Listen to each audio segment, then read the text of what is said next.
Contrast and conflict are the driving forces of any dramatic story. We simply can't have drama without them. In life, we are often trying to avoid contrast and conflict, especially conflict. But in drama, we are using both creatively, seeing them as positive and essential. We always need characters within a story. However, if all of those characters get along really well, too well, then there would be no story of interest to tell. Audiences would soon lose focus if all of the characters were happy and contented. There is a reason a fairy tale ends with "and they all lived happily ever after." Audiences don't actually want to observe this. They just want to feel content that the character has a good future. A good dramatic story needs lots of ingredients, but the most important is the narrative fuel and momentum created by contrast and conflict. Audiences allow themselves to be entertained by dramatic stories, enjoying the emotional ups and downs of the journey, because usually there are no personal consequences. The contrast and conflict affect the characters, but not the audience directly. An audience may be moved by a story, but relieved that it's not actually happening to them. Once actors understand the importance of contrast and conflict, they can use this knowledge to improve their performances, which can become particularly beneficial with improvisational skills. A simple example of contrast would be the weather.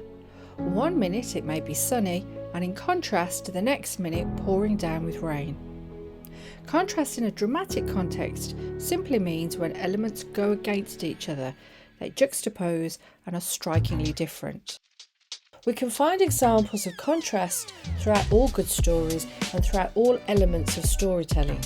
Here are some examples of where you may find that contrast. Contrast between characters, such as power and status, within a character's inner thoughts or personality, characters' personal likes and dislikes, characters' ages and life experience, characters' emotions, characters' motivations.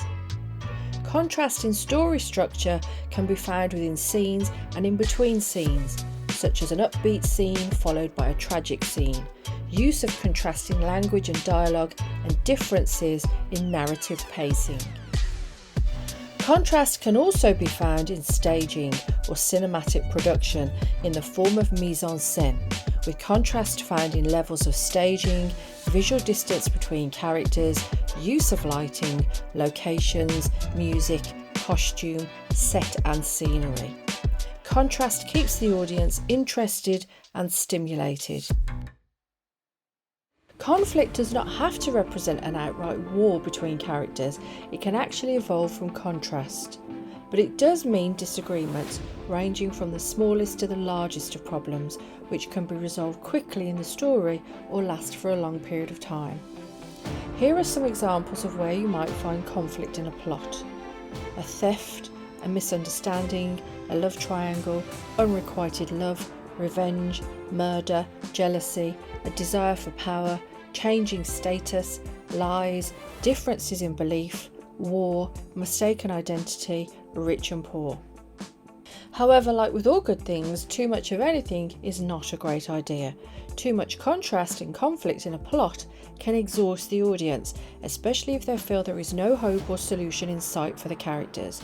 Too much can create confusion. Parts of the story have to go smoothly to balance it out, so it has to be used wisely in order for it to be effective.